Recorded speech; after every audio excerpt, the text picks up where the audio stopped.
Hey folks, Carmen here from Urban Farm School.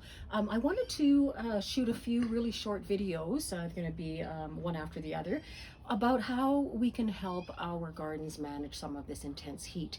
So of course we're here standing in my little greenhouse. It's only an 8 by 12 greenhouse, and you know, it's just the only plants I have growing in here are the heat-loving plants like tomatoes and peppers this year. So, you know, one would think these guys are okay, they love the high heat anyway, they should be fine. But the reality is that by placing them in a greenhouse, we've actually really created this heat trap. And heat, as we know, can really overstress our plants. So some of the strategies we've used in here to mitigate that and give these little guys a break is, well, we've chosen a few strategies. If you can see behind me here, we have actually popped out a couple panels out of our polycarbonate greenhouse so that we can gain a little bit more airflow.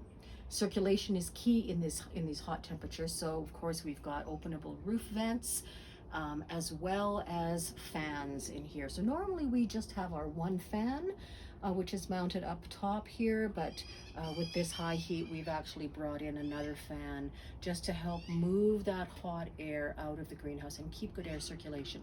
What you don't want to do in a greenhouse, and I've seen some posts about this, so I want to comment on it, is to put a mister in here.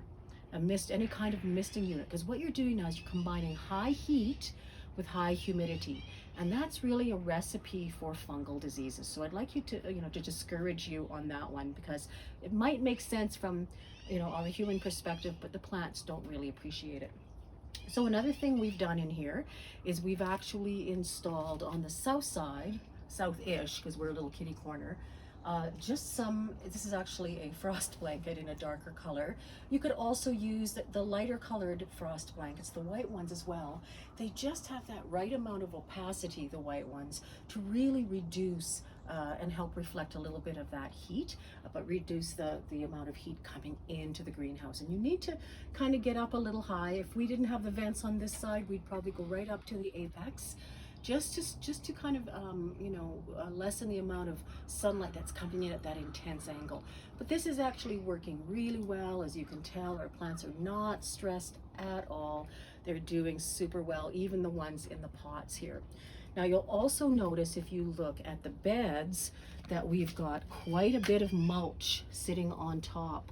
Now this is a Cocoa Choir product that actually we were gifted, and we've put it in quite thickly here, and what a big difference that makes, especially in a greenhouse. And I'm going to show you in a video here shortly about some of the mulching that we do in our main gardens, and why that's so effective. But it's even more important in a greenhouse as well. And if you look into these pots, you'll see there's quite a bit of mulch in here as well, covering our soil. So this pot is actually incredibly damp, really nice and damp, and I watered this almost 3 days ago, so it's maintaining good moisture levels. So that's really key. So these are some greenhouse strategies you can employ that will really help your plants in here.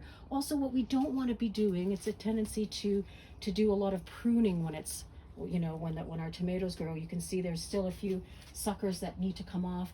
I'm avoiding doing any pruning on these until the weather kind of improves a little bit and cools down. It's just a little less stress for our plants. So also, when it comes, guys, to fertilizing, this is something I'm getting some questions about as well. Don't fertilize in this heat. It overstresses your plants. If they have to uptake all of those nutrients as well as deal with the water and the heat, it can actually be very, very stressful for our little guys. So in order to give them a break, we avoid any pruning, we avoid any fertilizing, and transplanting as well. So we try to avoid transplanting at all costs during this hot weather. So it's just too stressful and our little seedlings won't make it. So those are a few tips for greenhouse management in hot weather. Now we're going to go out into the main garden and look at a few other strategies. So thanks, folks, and do check us out online at urbanfarmschool.ca, where you can learn to grow some awesome.